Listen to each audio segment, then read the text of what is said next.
ఇచ్చారని ముందే కంక్లూజన్కి వచ్చి ప్రెస్ కాన్ఫరెన్స్ పెట్టి మాట్లాడిచ్చారు చేతులు దులుపుకొని. మరి ఆ రోజు అధికారుల వైఫల్యం ఎందుకనలా? ఆ రోజు నువ్వు అధికారంలో ఉన్నావు కదా, జగన్మోహన్ రెడ్డి గారి మీద ఇది జరిగినప్పుడు మా అధికారుల వైఫల్యం ఎందుకనలా? ఆ రోజు 5 నిమిషాల్లో అదే అధికారులతో జగన్మోహన్ రెడ్డి గారి అభిమానులతో ఎవరితో చేయించుకున్నాడు అని ఆ రోజు అన్నారు. అది ఇంక ఇప్పుడు ఎంత ఎగతాళి అయిపోయిందంటే ఆ కోడికత్తి సీను, కోడికత్తి అనేది అది ఒక ఎగతాళి అయిపోయి ఇప్పుడు దాని సెకండ్ 2.0 వర్షన్ అని ఎగతాళి చేస్తున్నారు. రాజకీయాల సంగతి వదిలేద్దాం, అసలు వీళ్ళు మనుషులుగా అన్న ఈ సమాజంలో ఉండడానికి అర్హులేనా అని నేను అడుగుతున్నా.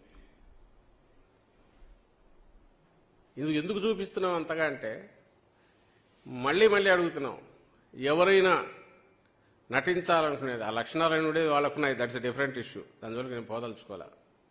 నటించడము ఆయన నిన్న మొన్న చూసినా ఎక్కడో అది వేసి చూపించాలి నటన అంటే ఎటువంటి చంద్రబాబుది అంటే. ఆ మధ్య మీకు గుర్తుంటే అక్కడ అప్పుడు అమరావతి తిరుగుతున్నప్పుడు లేదా దేనికో పార్లమెంట్ దగ్గర పోయి వంగి ఫోటో కోసం పోజులు ఇచ్చాడు. మొన్న ఎప్పుడో రంజాన్ అప్పుడు అనుకుంటా, నిన్నగాక మొన్న వాళ్ళు ఏదో కేకు తీసుకొచ్చి నోట్లో పెడుతుంటే నోటికి ఇక్కడ ఉండగానే ఇట్లా వరకు ఫోటో ఇస్తాడు. అట్లా 10 సార్లు నోట్లో పొరపాటున పెదవులు కూడా తగలకుండా ఫోటోలో క్రూడ్గా కనపడుతుంది. అది క్రూడ్ నటన. వంగి ఊరికి ఇట్లా ఉండి ఫోటోకు సరిగా రాలేదా అని మళ్ళీ వంగడం, ఇవి చంద్రబాబుకు అలవాటు. ఆయన వెనకంబడే ఆయన స్కూల్లో తయారైన వాళ్ళందరికీ అలవాటు. జగన్మోహన్ రెడ్డి గారికి అలాంటి అలవాటు తెలియదు.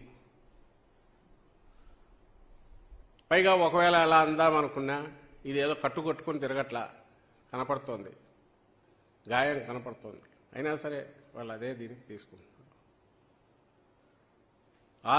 అదే ఆ రోజు నిన్న రాత్రి నుంచి మొదలు పెట్టారు, ఈరోజు కంటిన్యూస్ నడుస్తుంది. జనం ఉమ్మేస్తారు.